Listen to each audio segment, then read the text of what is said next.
ምን እንዳለ ልንገር፣ ፎቶና ቪዲዮ። ምን አይነት ቪዲዮ? የኦዲት መጥፎ ስራ ስትሰራ የተቀረጸችው ቪዲዮ ነው ያለው። ይገርማል። ሚስትህ በጣም ተንኮለኛ ነበረች፣ ክፉ ነበረች። ሰውዬ ምንድነው? አንቺ የምታልሚውን ህልም ማን ነው የሚፈታልሽ? ህልም አላለምም። ምን ህልም አታልሚ? እንዴት ነው የማታልሚ? አንቺ እኮ ደሃ ነሽ። ደሃ በህልሙ አይደል ቅቤ የሚጠጣው? ቅቤ አልወድም አባዬ። እንደፋታሽ ትፈልጊያለሽ? ብሬን ስጪኝ። እሺ እሰጥሃለሁ። አሁን ብቻዬን ተወኝ፣ ውጣልኝ። አልወጣም። ባልሽን ሳላወራው የትም አልወጣም። ጠብቀኝ ብሎኝ ነው የወጣው። እጠብቀዋለሁ። ልቤ መርቆት ነበር። አንቺን እንዳገተ ስሰማ ግን በጣም ከፋኝ። አይክፈውትም ማዬ፣ አገተኝ እንጂ እኮ አላሰቃየኝም። በጣም ነበር የሚንከባከበኝ። በቀን 8 ነበር የሚያበላኝ። በቀን 8? አዎ፣ ጭንቀት ላይ ስለነበርኩኝ በጣም ብዙ ጊዜ ነበር የሚርበኝ። አንድ አስመጭና ላኪ የሆነ ጓደኛ አለ አይደል? እሱ የብር ችግር የለበትም። እሱን ጠይቀው። ጠይቄው ነበር። ምን አለ? ብሩ ሊሰጠኝ ተስማምቷል። ወይ ተመስገን ጌታዬ። እንደማታሳፍረኝ አውቅ ነበር። በምትኩ ግን ቤቱን ሽጥልኝ ነው ያለኝ። ምን አሳፈርከኝ ጌታዬ? እንደው ምን አድርጌህ ነው? ለምን እንደምትቀልደው ወንድዬ አትመነው። እሺ፣ ከልጅነቱ ጀምሮ ቀልደኛ መሆን ነበር የሚፈልገው። ኮሜዲያን ነበር መሆን ያለበት። ለምን ኮሜዲያን አትሆንም? እንደው አዎ እፈልግ ነበር። ይህ ሁሉ ነገር ባንተ ስለደረሰ በጣም ነው ያዘንኩት። ይሄ ሁላ መጨነቅ አይገባህም ነበር። ይገባኛል እንጂ የባብ ልጅ ሆኜ ለምን መርዝ ነካኝ ብዬ ማማረር አልችልም። እነሱን ለመቀጥቀጥ የተሰነዘረ ዱላ እኔንም መምታቱ አይቀርም። እናንተ መልካም ጤና ይሁንላችሁ።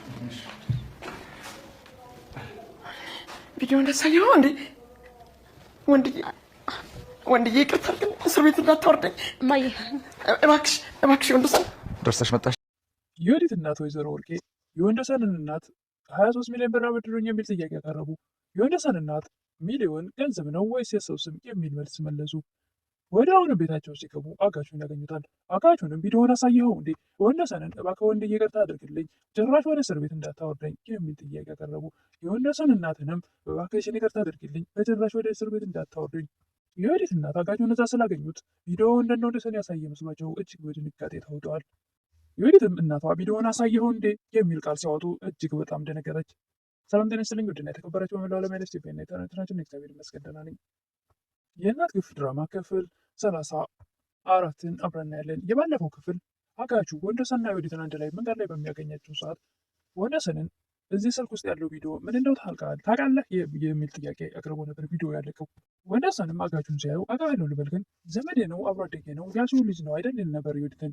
የምን ቪዲዮ ነው ይል ነበር ወንደሰን። ባለቤትህ መጥፎ ስራ ስትሰራ የተቀረጸችው ቪዲዮ ነው። ባለቤትህ በጣም መጥፎ ሰው ነበረች፣ ተንኮለኛ ነበረች። ወንደሰንም ምንድነው የምታወራው ይል ነበር። የወዲትም ወዲያው ነው ከወንደሰን ተቀበላ ምንድነው የምታወራው ትል ነበር። አጋቹም ለባለቤትሽ ትክክለኛ ማንነትሽን ልንገረው እንችል ነበር። የወዲትም ስነ ስርዓት ያዝ፣ የምትፈልገውን ነገር አደርጋለሁ፣ ሁሉም ነገር እውነት መውጣት አለበት ይል ነበር አጋቹ። እዚህ ስልክ ውስጥ የወዲት የሰራችው ግፍ አለ ይል ነበር አጋቹ ለወንደሰን። ወንደሰንም ምንድነው የሰራችው አንቺ እያለ ወደ ሚስቱ ያፈጣል። ስለዚህ ነገር ይሆናል ከዚህ በፊት ይህ መጥቼም በር ላይ አግኝቼህ ነበር ይል ነበር አጋቹ። አዎ በር ላይ አግኝቼህ ነበር ይላል ወንደሰን። ስለ እኔ ማንነት የነገረች ነገር አለ ይል ነበር አጋቹ። አዎ ነግሬዋለሁ፣ አብሮ አደግ እንደሆነ ነግሬዋለሁ፣ ንገረው አብሮ አደግ አይደለህ ትል ነበር የወዲት።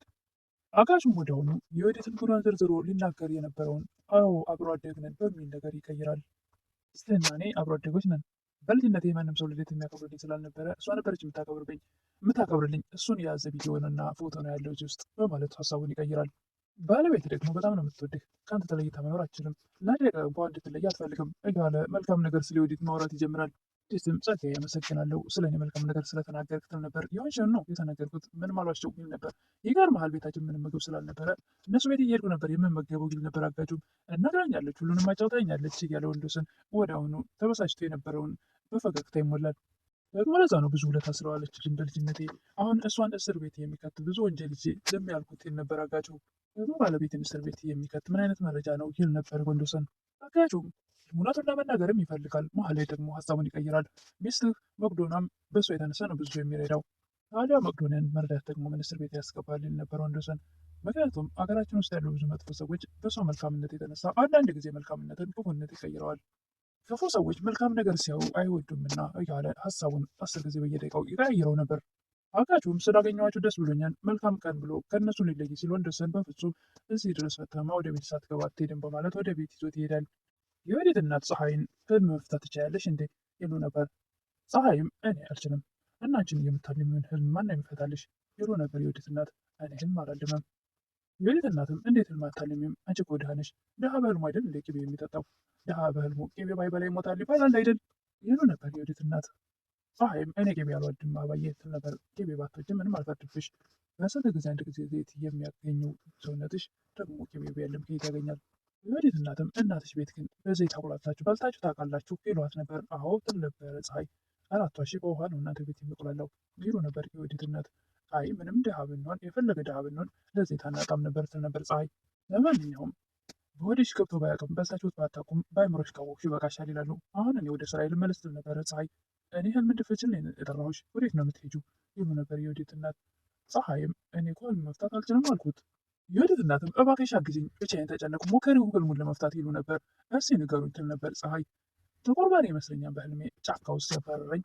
እኔም እሮጣለሁ እሱም ያባረረኛል። እሱ እንደዛ እያልን ቀጥለናል። ከዛ በኋላ ረጅም ጊዜ እንደዛ እሱ ሲያባረረኝ እኔ ስሮጥ ከቆየው በኋላ ነጭ የሚያበራ ልብስ የለበሰ እሱን አይቼው እሱ እንዳድነኝ ብዬ ወደ እሱ ብሮጥ እሱ ከኔ ይርቃል፣ እኔ ወደ እሱ እሮጣለሁ፣ እሱ ከኔ ይርቃል። በፍጹም ላገኘው አልቻልኩም። የብርሃን የመሰለው ሰውዬ ብሮጥ ሳልደርስበት እሱ ከኔ ጠፋ። ከኋላ የሚከተለኝ ጥቁር በሬ ግን ደርሰውብኝ ብሮጥም ላመልጠው አልቻልኩምና ወቅቱ ይጥለኛል ይላሉ የወዲት እናት። ፀሐይም ጥቁር በሬ የሚመሰለው በሰይጣን ይመሰላል ወይም ደግሞ በወንድ ልጅ። ከፊት ደግሞ የሚያበራ ልብስ የለበሰው በፈጣሪ ይመሰላል። ፈጣሪ በብርሃን አይደለም የሚመሰለው ትል ነበረ ፀሐይ። ለምንድን ነው የሚሸሸኝ ፈጣሪ ከሆነ ይላሉ የወዲት እናት። እና ሲመስለኝ መጽሐፍ ቅዱስ ላይ ገላችሁ ሰውነታችሁ የፈጣሪ ማደሪያ ነው ይላል አይደል? የምታወሪው ነገር እኔ ከነገርኩሽ ህልም ጋር በጭራሽ አይገናኝም ይሉ ነበር የወዲት እናት። እንዴ እስከዛሬ እርስዎ የሰሩትን ኃጢአት ሁሉ ንስሐ ገብተዋል እንዴት ትል ነበር ፀሐይ። እኔ እኮ ምንም አይነት ንስሐ የሚያስገባ ኃጢአት አልሰራውም ይሉ ነበር የወዲት እናት። እኔ እኮ ጥሩ ሰው ነኝ ፀሐይ፣ ጥሩ ሰው እንደሆንኩ አታምኝም እንዴ ይሉ ነበር የወዲት እናት። የእኔ ማመን አልማመን ምንም ጥቅም የለውም፣ ዋናው ፈጣሪ እርስዎን የሚለካበት ነው እና ፈጣሪ በኃጢአትሽ ነው የሚያውቅሽ ነው የምትይኝ ይሉ ነበር የወዲት እናት። እኔ የማውቀው ነገር የለም፣ ነገር ግን ፈጣሪ የሚለካበት መንገድ ሰው ግን ሲያስቡት ፈጣሪዎትን የበደሉት አይመስሎትም? የወዲት እናትም ምናልባት ሳላቅ በድዬ ይሆናል፣ እያወኩ ግን በድዬው አላውቅም ይሉ ነበር። ፀሐይም ህልሞት የሚያሳየው በጣም ኃጢአተኛ እንደሆኑ ነው፣ ግን ደግሞ አይደለም ያልኩት ህልሞት ነው ትል ነበር። አጋችሁ ለወንዶሰን በቅርቡ ሀብታም ሆናለሁ ይለው ነበር። የወዲትም ስታፈጥበት ምን ነው የወዲት ሀብታም እንደመሆን አታምኝም እንደ ይላት ነበር። አምናለሁ፣ ነገር ግን ሀብታም ያደርገኛል ብለህ ያሰብከው ገንዘብ መዘዝ ይዞብህ እንዳይመጣ ተጠንቀቅ ትለው ነበር። ልክ ነሽ፣ ገንዘቡን የምቀበላቸው ሰዎች በጣም ክፉ ሰዎች ናቸው፣ ነገር ግን ፈጣሪ እነሱ ብቀጣቸው ይሸልመኛል እንጂ በፍጹም አይቀጣኝም። በጣም ጨካኝና አረመኔ ስለሆኑ መቀጣት ይገባቸዋል ይል ነበር አጋቹ። ወንዶሰንም ይቅርታ አድርግልኝና ከየት ነው የምታገኘው ነበር ቤቶች ሂጅ ይል ነበር አጋቹ።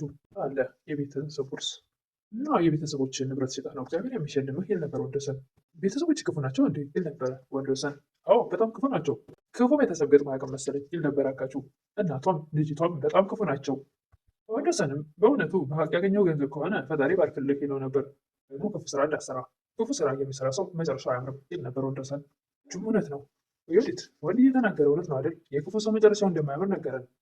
ታስቢያለሽ? የክፉ ሰው መጨረሻው የተበላሸ እንደሆነ ታምኛለሽ?